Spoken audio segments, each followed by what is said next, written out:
អស់គ្នាជឿអត់បើសិនជាខ្ញុំប្រាប់ថាសមោចាត់មានសួរទេហើយបើវាមានសួរអញ្ចឹងទៅវាដកដង្ហើមមកជឿតោះបើសិនជាចង់ដឹងចូលស្ដាប់វីដេអូនេះទាំងអស់គ្នាអស់ជាច្រើនសតវត្សអ្នកវិទ្យាសាស្ត្រមិនដឹងថាសត្វល្អិតដកដង្ហើមដោយរបៀបណាទេការពិតគឺចម្លែកហើយគួរឲ្យចាប់អារម្មណ៍ជាងអ្វីដែលយើងគិតទៅទៀតនៅសតវត្សទី17ប្រហែលឆ្នាំ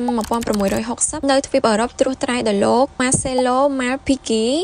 និងលោក Jan Swammerdam អ្នកនរគ្នាគាត់ទាំងពីរអ្នកហ្នឹងគឺជាអ្នកវិទ្យាសាស្ត្រហើយបើសិនជាខ្ញុំអានឈ្មោះពួកគាត់ខុសអ្នកនរគ្នាកុំប្រកាន់ណាដោយសារឈ្មោះគាត់វាពិបាកអានមែនតើខ្ញុំដាក់ឈ្មោះគាត់នៅលើ screen ហ្នឹងមុនពេលមានមីក្រូទស្សន៍ជនជាតិក្រិកបុរាណជឿថាសត្វល្អិតមិនដកដង្ហើមតតែសោះព្រោះពួកវាទប់ទល់នឹងការថប់ដង្ហើមបានយូរការរកឃើញបែបវិទ្យាសាស្ត្របានកើតឡើងនៅក្នុងសតវត្សទី17ភាគច្រើនដោយសារអ្នកជីវវិទូដំបូងដូចជាលោក Marcello Malpighi ដោយប្រើមីក្រូទស្សន៍មិនសូវទំនើបពួកគេជាមនុស្សដំបូងដែលបានកត់ត្រាពីដំណើរការខាងក្នុងដ៏គួរឲ្យស្មុគស្មាញមិនគួរឲ្យជឿរបស់សត្វល្អិតហ្នឹងឯងអ្នកទាំងអស់គ្នាកន្លែងហ្នឹងខ្ញុំចង់បញ្ជាក់បន្តិចពួកគាត់គឺយកសត្វល្អិតយកមកពិសោធន៍យកមកឆ្លោះមើលថា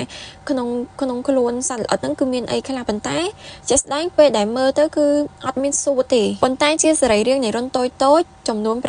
ឬ10គូនៅតាមបណ្ដោយដងខ្លួនដែលហៅថា spiracle ទាំងនេះភ្ជាប់ទៅនឹងបណ្ដាញដ៏ធំនៃបំពង់ខ្យល់ខាងក្នុងដែលហៅថា trachea ដែលនាំអុកស៊ីសែនដោយផ្ទាល់ទៅកាន់កោសិកានីមួយៗវាជាប្រព័ន្ធដកដង្ហើមដែលគ្មានមជ្ឈមណ្ឌលហើយមិនត្រូវការសួតតែមួយទេអ្នកទាំងអស់គ្នាអញ្ចឹងបានន័យថា